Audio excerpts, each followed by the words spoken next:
안녕하세요. 토요미스테리 디바제시카입니다. 영국 남서부에 위치한 평화롭고 조용한 해안마을 데본. 1996년 7월 28일에 두 명의 어부가 해안가에서 10km 정도 떨어진 바다에서 어선의 그물을 끌어올리고 있었습니다. 그런데 그때 평소와 다른 꽤 묵직함이 느껴졌어요. 신난 어부들은 대어를 낚았다고 직감했고 있는 힘껏 그 그물을 끌어올렸죠. 하지만 물 밖으로 나온 건 한 남성의 시신입니다.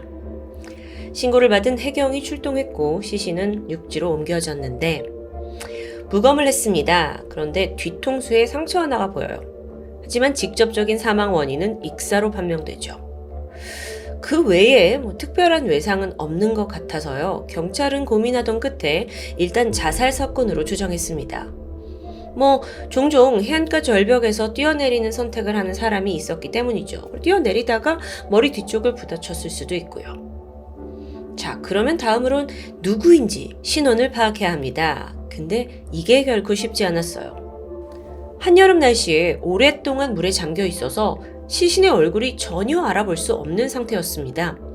손발까지 퉁퉁 불어 있어서 지문 감식 또한 힘든 작업이었고요. 게다가 신분증이나 운전면허증 이런 신원을 알 수 있는 소지품도 없습니다. 그런데 이때 경찰의 눈에 반짝이는 무언가가 들어왔죠. 그건 바로 숨진 남성이 손목에 차고 있던 시계였습니다. 근데 평범한 시계가 아니었죠. 그건 바로 롤렉스 오이스터 퍼페추얼 데이트 저스트. 이건 아실 분들은 아실 텐데요. 소위 부의 대명사라고 불리는 상당한 고가의 시계입니다. 경찰이 이 롤렉스 시계에 주목한 이유는 사망자가 부자였을 것 같아서? 아니요. 바로 이 시계가 가지고 있는 특별한 시스템 때문입니다. 자, 일단 롤렉스는 굉장히 깐깐하기로 유명한 보증 시스템을 가지고 있습니다. 롤렉스 모든 시계에는 각 제품마다 고유의 시리얼 넘버가 새겨져 있어요. 마치 자동차처럼요. 그리고 또 이걸 구매한 사람에게는 개런티, 그러니까 보증 페이퍼가 발급이 되는데요. 여기에는 시리얼 넘버는 당연하고 모델명, 국가번호, 판매점, 판매일자까지 전부 기록됩니다. 약간 시계의 여권화 이렇게 생각을 하시면 될 것 같은데요. 시리얼 넘버만 조회를 해보면 이 시계가 언제 어디서 팔렸는지 주인 누군지 모두 다 알 수 있는 겁니다. 게다가 시계 주인이 이걸 가지고 한 번이라도 수리를 요청했다면 다 기록이 남았을 테니 인적사항을 파악하는 건 시간 문제겠죠. 그래서 경찰이 롤렉스 매장에 문의한 결과 마침 몇 년 전 한 남자가 해당 시계를 수리 요청한 기록이 남아 있습니다. 그 이름은 로널드 플랫. 그가 이 시계의 주인이자 시신의 주인일 확률이 높겠죠. 경찰은 즉각 그의 주소지를 찾아 나섰습니다. 집에 도착을 했고 띵동. 근데 유족이 이제 마주할 거라는 생각과 달리 여기서 아무런 인기척도 들리지 않는 겁니다. 그래서 우선 경찰은 주변 이웃들에게 이 집에 사는 사람을 알고 계시냐 하면서 탐문을 시작했죠. 근데 여기서 믿기 어려운 이야기가 들려옵니다. 로널드가 분명 오늘 아침까지 이 집에 있었다는 증언이에요. 이게 무슨 말이에요? 경찰이 잘못 짚은 걸까요? 즉각 경찰은 잠복을 시작했고 오랜 기다림 끝에 자기 자신을 로널드 플랫이라고 소개하는 그 남성과 마주합니다. 여태까지 경찰이 알고 있던 내용과 다르잖아요? 그래서 신원조회를 요청했죠? 그 결과 상상할 수도 없던 충격과 반전의 전말이 드러나게 됩니다.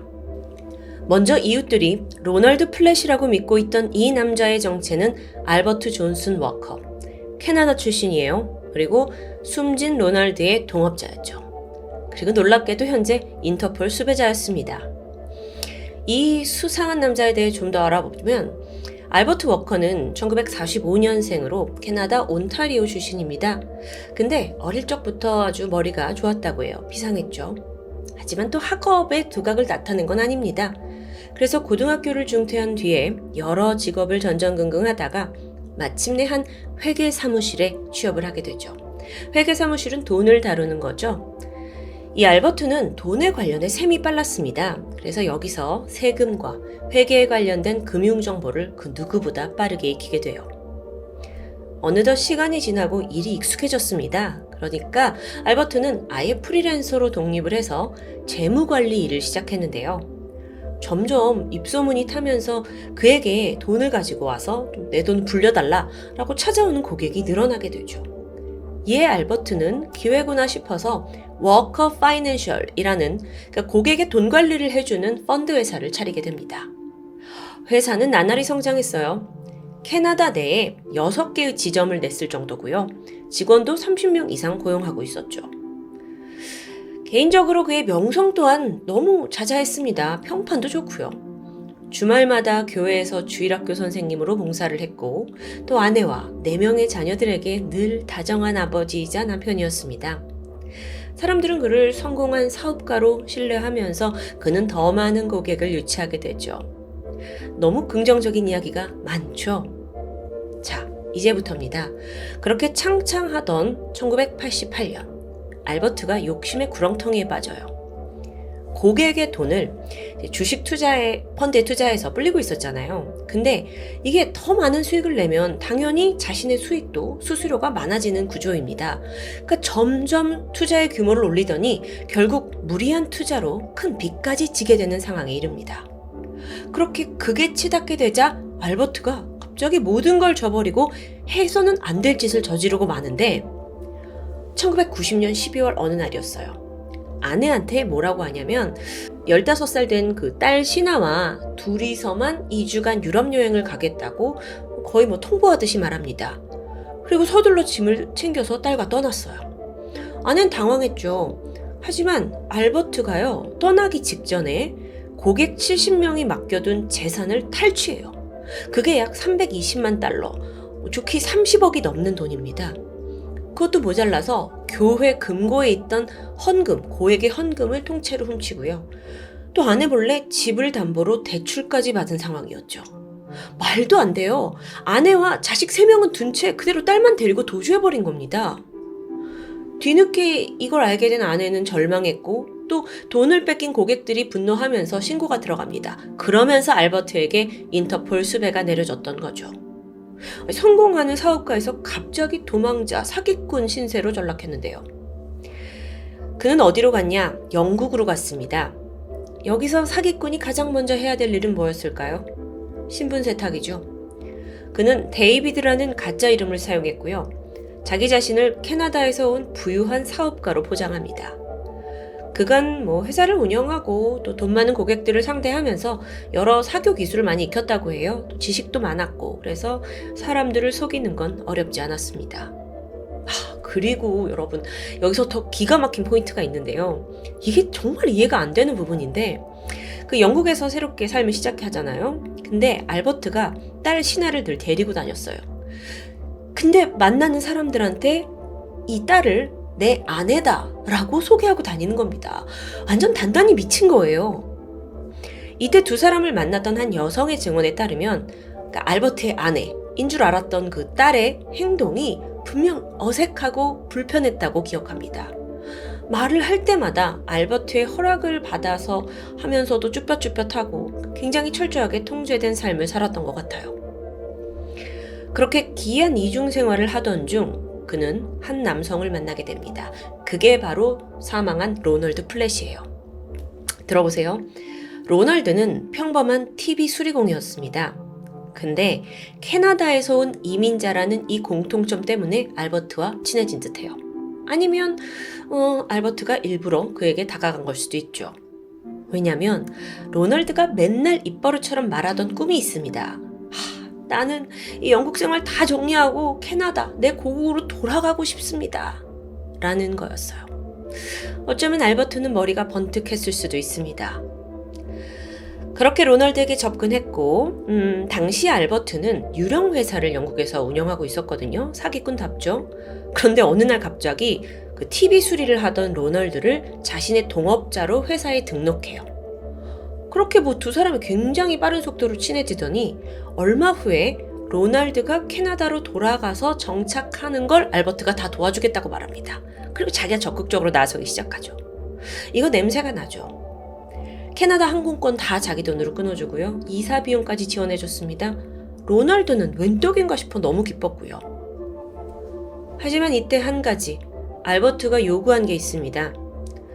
이 로널드가 캐나다로 떠나 있는 동안 회사 운영은 계속해야 되니 그의 모든 명의가 필요하다는 겁니다. 그러면서 신분증, 출생증명서, 운전면허증 같은 세세한 개인정보를 모두 요구했어요. 이게 좀 찝찝하긴 하지만 어차피 캐나다로 돌아갈 거잖아요. 그래서 흥분한 나머지 로널드는 모든 정보를 주고 영국을 떠나 캐나다로 가게 되죠. 1993년 2월입니다. 그가 사라지자마자 알버트가 한 건 두 번째 신분 세탁입니다. 새로운 동네로 이사를 했고요. 거기서 저는 로널드 플랫입니다 라고 행세를 하고 다니는 거예요. 그렇게 계속 신분을 바꿔가면서 모든 게 계획대로 진행되는 듯 했죠.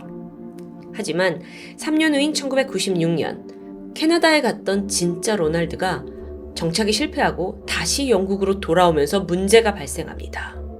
허라, 네가 돌아왔어? 한 나라에 두 명의 로널드가 존재할 순 없는데.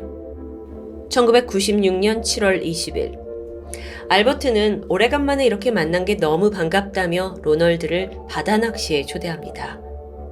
두 사람이 탄 보트가 대본의 해안가에서 점점 멀어지기 시작했죠. 그리고 바다 한가운데에 도착하자 그의 계획을 망설임 없이 실행합니다. 미리 준비해둔 흉기로 로날드의 머리를 3개 내리쳤고요. 그가 정신을 잃고 쓰러지자마자 미리 준비해둔 4.5kg짜리 닷에 그를 묶어요. 그리고 바다로 던져버립니다. 절대 떠오르지 않을 거라고 생각했던 걸까요? 자, 이후에 로널드의 시신이 떠올랐고 이 모든 전말이 밝혀지는데 증거가 필요합니다. 다행히 그 둘이 타고 갔던 낚시배 있잖아요. 그 보트가 인근 항구에서 발견이 돼서 경찰이 즉각 배를 압수수색했어요. 그 닷에서 숨진 로널드의 DNA가 검출되었죠. 선내에서 머리카락도 있었고요. 근데 또 이것만으로는 확실하게 살인의 증거가 되긴 좀 부족합니다. 그냥 둘이 같이 배를 타고 갔다가 로널드가 휘청해서 쓰러졌다 하면 다니까요. 그래서 고심하던 경찰이 다시 한번 그 피해자의 유일한 소지품인 롤렉스 시계에 주목합니다. 그 로널드가 차고 있던 롤렉스 데이저스트 이 종류는요. 당시의 타 시계들과는 다른 아주 특이점이 있었어요. 바로 3시 방향쯤에 날짜를 표기하는 부분이 있다는 거예요. 이게 지금은 흔한 기능이지만 그 당시엔 아니었죠.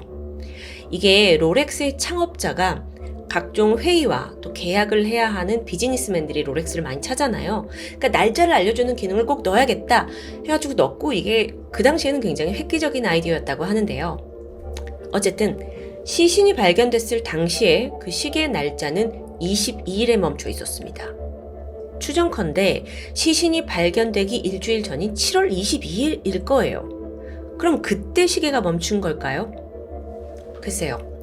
롤렉스는 워낙 방수 기능이 뛰어난 고급 시계죠. 그래서 물에 빠지자마자 시계가 작동을 멈춘 거라고 보긴 어렵습니다. 여기서 롤렉스의 또 다른 차별점이 문제를 해결할 수 있었는데 바로 자동 무브먼트 시스템이에요. 자, 과거에는요. 시계라는 것은 그때그때 태엽을 감아야 움직였습니다. 하지만 롤렉스가 자체적으로 이 사람 손목의 움직임을 감지해서 이걸 이제 동력으로 전환해서 저절로 시계를 움직이게 하는 시스템을 가지고 있거든요. 이걸 자동 무브먼트라고 해요. 좀 어려운데 롤렉스를 차보신 분들은 알 겁니다. 이 시계가 찰 땐 아무렇지 않은데 빼놓으면 그냥 며칠간 두잖아요. 그럼 시계가 멈춰버려요. 왜냐면 움직임을 얘가 감지하지 못하니까 그냥 멈추는 거죠. 그래서 다시 찼을 때는 시계를 맞추고 차면 또 잘 작동을 하고요. 어쨌든 롤렉스 시계는 이 손목의 움직임이 없으면 이후 약 38시간에서 44시간 동안만 작동합니다. 그러니까 한 이틀 정도는 버티는 거예요. 자, 그럼 이 모든 걸 조합해 봤을 때 로날드의 사망 일자는 7월 22일에서 대략 44시간 거슬러 올라간 7월 20일까지로 좁혀집니다. 이건 엄청난 단서였어요. 그래서 경찰이 알버트가 소유한 그 보트에 7월 20일자 GPS를 추적했죠. 바로 그날 시신 발견 지점에 배가 머물렀다라는 사실이 GPS에 남아있어요. 명백히 확인되었죠. 사기꾼이 절대 발뺌할 수 없는 확실한 증거였습니다. 사건 2년 후인 1998년, 알버트 워커는 로널드 살인 혐의로 유죄 판결을 받았습니다. 판사는 그가 아주 이기적인 목적으로 로널드라는 사람을 이용했고 또 치밀하게 살인을 계획했다는 점에서 그에게 무기징역을 선고했죠. 참고로 나중에 가택수색을 했는데 집에 가보니까 수백만 달러의 현금과 금괴가 쌓여 있었고요. 고가의 미술품들도 남아 있었고요. 모두 그간의 사기인 각으로 얻은 것들이었습니다. 여러분, 이 사건에서 우리가 놓친 피해자가 있습니다. 졸지에 가족과 생이별을 하면서 삶을 뺏긴 알버트의 아내, 그리고 아빠의 아내 행세를 하며 가짜 삶을 살아야 했던 딸 시나까지. 알려진 바로는 시나에게 2명의 자식이 있다고 하는데요. 끝내 친부가 누구인지는 밝혀지지 않았죠. 추후한 인터뷰에서 시나는 아버지라고도 부르기 역겨운 이 남자에 대해서 그는 내 머리를 조종했고 거짓말을 하게 만들었다. 남은 인생 동안 그와 결코 접촉하지 않을 거다 라고 밝혔습니다. 이후 아이들과 함께 캐나다로 돌아간 게 확인됐고요. 횡령에 사기, 친딸 학대, 거기에 살인까지 온갖 범죄를 저지르면서 이중 생활을 했던 한 남자는 끝내 감옥에서 새드 엔딩을 맞이했습니다. 여기서 잠깐 참고로 로널드가 생전에 가장 아끼던 물건이 바로 롤렉스 시계였다고 해요. 그래서 잠을 잘 때도 이 시계를 푸는 법이 없었다고 하는데요. 그만큼 애착했던 물건인 거죠. 이번 사건에서는 주인이 그렇게 아꼈던 그 시계가 주인의 억울한 죽음을 해결했다고도 볼 수 있겠네요. 지금까지 토요미스테리 디바제시카였습니다.